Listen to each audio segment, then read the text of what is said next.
salamat kay Lola Mabs. Binigyan mo ko ng gift. Lola Mabs, thank you so much. Charge lang natin ang ating itichi. Sobrang init dire sa Bulacan. Mainit talaga ngayon. Super summer ngayon ang labanan. Shout out from Negros Occidental. Hello. Shout out sa inyong lahat.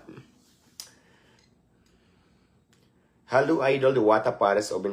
Madam Aura, hello. Thank you for watching, Madam Aura. Madam Aura, ipiplex ko lang tong tong hikaw ko. Galing to ng Jinsan. Yan. Ibibigay ko kasi sa iyo to, kaya lang may kasama siyang kwintas. Kaya lang hindi ka naman nagsusuot ng ganito, mga passion, Ang sinusuot mo talaga yung mga gold na ganitong kalalaki, Madam Aura, no? Yung mga gold talaga na 24 carats. Yung mga kahoy-kahoy na ganito, hindi ka naman nagsusuot. Bibigay ko sana sa iyo to. Di ba, Madam Aura? Charos, kumusta ka na, Madam Aura? Aba pang swimming attire yan. Yes. Kasi maliligo nga ako. Pero maliligo ako sa CR lang. Hindi ako magsa-swimming. Ayaw ko bumaba doon sa swimming pool kasi nasa ako taas. Sa CR na lang ang swimming natin.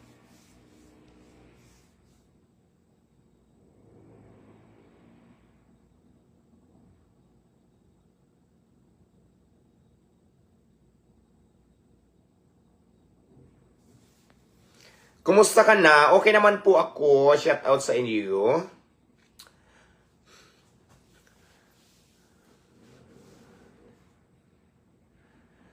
Makasuot ng hikaw mo, Idol Diwata Paris. Yes, Madam Aura. Ayan, oh.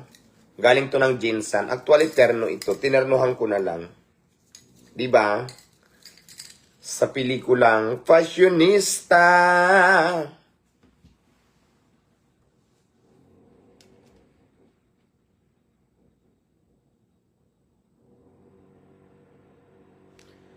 Diwata, pasampal isa lang. Sabi nila kay okay na daw yan. Hello, Boss Lakay, engineer. Naku, hindi naman si Madam Aura nagpapasuot ng ganito. Hindi mo siya mapapasuot ng ganito kasi ang gusto ni Madam Aura, 24 carats gold yung ganito kalaki, di ba? Pak, ayaw niya makahoy-kahoy. Kilala ko yan si Madam Aura. Di ba? Pero ako naman, mahilig kasi ako sa mga passion, passion attire, kaya go. Tsaka mura lang siya. Tingnan mo. Di ba?